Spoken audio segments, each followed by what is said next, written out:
ẹ̀yin èèyàn ilé ìwò lẹ ṣe káàbọ̀ sí Mashola Gist TV. Ṣé àlàáfíà ni ẹwà gbogbo lè ń kọ́ gist tẹ̀ní bí a ṣe gbọ́ o.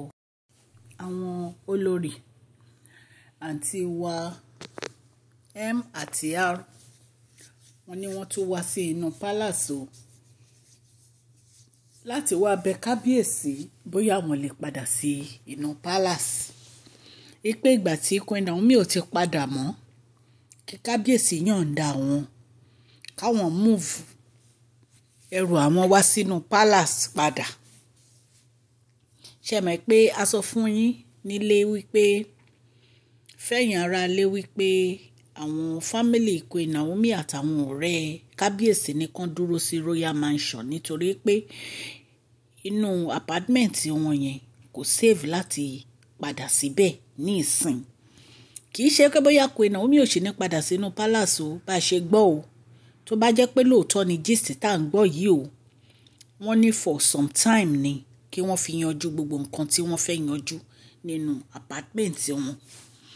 Ẹ̀yin èèyàn lé wọ́n ní àwọn àǹtí wa Sisi wa R àti M wọ́n ní bó ṣe wá sí inú pálásì kábíyèsí nìyẹn bàbá wẹ̀rin ńlá ipe kí kábíyèsí jọ o àwọn fẹ́ padà sí inú palace. Ipa tìgbà táwọn ti kúrò nínú palace àwọn ò láìkí ibi tí kábíyèsí ní káwọn ń gbé. Ẹ rí pé yìí lágbára wípé nítorí pé Queen Naomi fẹ́ padà làwọn fi kẹ́rù àwọn tẹ́lẹ̀ wípé ńgbà tí wọn dẹ̀ ti padà wá mọ́ wípé kí kábíyèsí yọ̀ǹda wọn káwọn padà sí inú palace. Ẹ̀yin èèyàn lé wọ́n ní kábíyèsí ò sọ nǹkan kan, wọ́n ní kábíyèsí kàn fọwọ́ lẹ́ran báyìí kábíyèsí ń wò wọ́n. Wọ́n ní nọ́mbà bẹ̀rẹ̀ sí rojọ́ wípé gbogbo nǹkan tó ṣẹlẹ̀ sínú apartment Queen Naomi àwọn ò mọ nǹkan kan ń pa ẹ̀ o.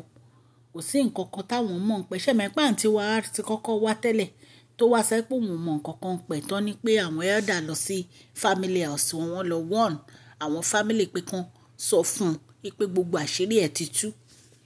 Ṣẹ̀dẹ̀mẹ̀ pé àǹtí wa MTN ńgbà tí kábíyèsí mú wọ inú apartment Queen Naomi wọn ló mérè ni.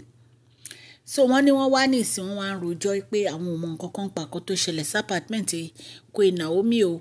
Pé so kí kábíyèsí yọ̀ǹda àwọn o káwọn kẹ́rù àwọn padà wá sí inú palace. Wọ́n ní kábíyèsí dìde wọ́n ní wọ́n fi wọ́n sílẹ̀ lórí ìkúnlẹ̀ wọ́n ní wọ́n dẹ̀ walk away wọ́n lọ sí chamber wọn.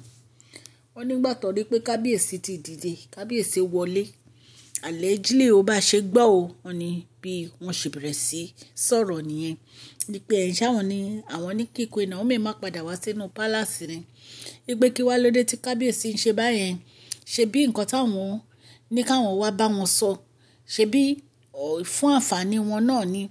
Báwo làwọn nìkan ṣe máa wà nínú palace, báwo náà ṣe fẹ́ jẹun, báwo náà ṣe fẹ́ ṣe, báwo ni wọ́n ṣe fẹ́ ṣe.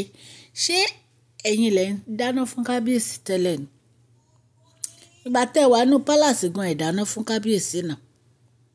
Kábíyèsí ò ń ṣọmọdé, wọ́n mọ bó ṣe máa jẹun, wọ́n mọ bó ṣe máa ṣe ìgbésí ayé wọn. Ṣé bí Queen Naomi ló ń dáná fún wọn?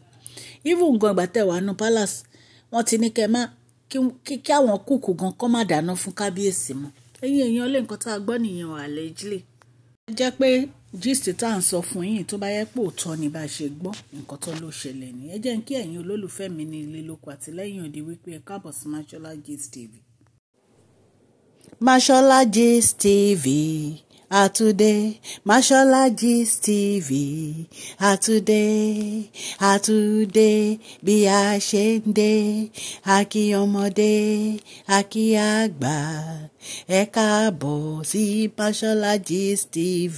Mashola dé o Àtúndé àgbé tuntun dé àmú gist alálùbáríkà wá fún yín lórí public gist lórí royal gist lórí celebrate gist.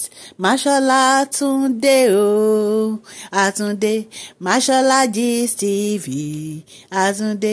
Ẹ̀yin èèyàn lé ẹ káàbọ̀ sí Mashola Gist TV. Ṣé àlàáfíà ni ẹwà gbogbo lè ń kọ́?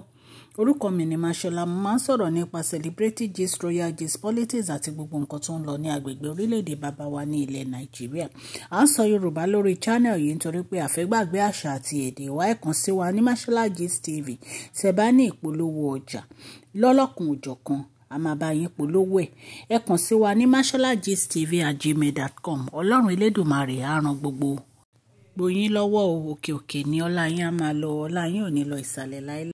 Ẹ̀yin èèyàn lé bí a ṣe gbọ́, wọ́n ní àǹtí wa Aro àti wọ́n ní wọ́n bẹ̀rẹ̀ ẹjọ́ pẹ̀lú kábíyèsí wípé àwọn kọ́ làwọn ṣe nǹkan sí inú apartment Queen Naomi o, àwọn ò lọ́wọ́ ń bẹ̀ o, wípé kí kábíyèsí jẹ́ káwọn move ẹrù àwọn padà wá sí inú palace nígbà tí Queen Naomi ò padà wá sí inú palace mọ́.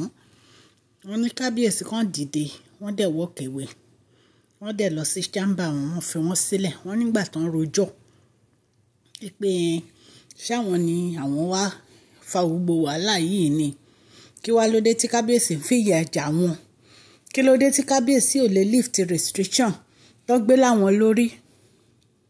Wọ́n ní wọ́n ń bára wọn rojọ́ ń bẹ̀. Wọ́n ní bàbá wèrè ńlá, wọ́n yà fi wọ́n sílẹ̀, wọ́n yà lọ sùn. Nǹkan tá a gbọ́ nìyẹn ní ara lé. Tá a bá tún gbọ́ update lórí ẹ̀, a máa mú wá fún yín. A dúpẹ́ lọ́wọ́ gbogbo etí tó ń gbọ́ wa o. A dúpẹ́ lọ́wọ́ gbogbo support yín lórí channel o. Ọlọ́run Elédùmarè á bá mi gbọ́wọ́ yín sókè o. Ẹ kú oṣù tuntun o. Happy new month to you all. Please share this video, like and subscribe. God bless you all.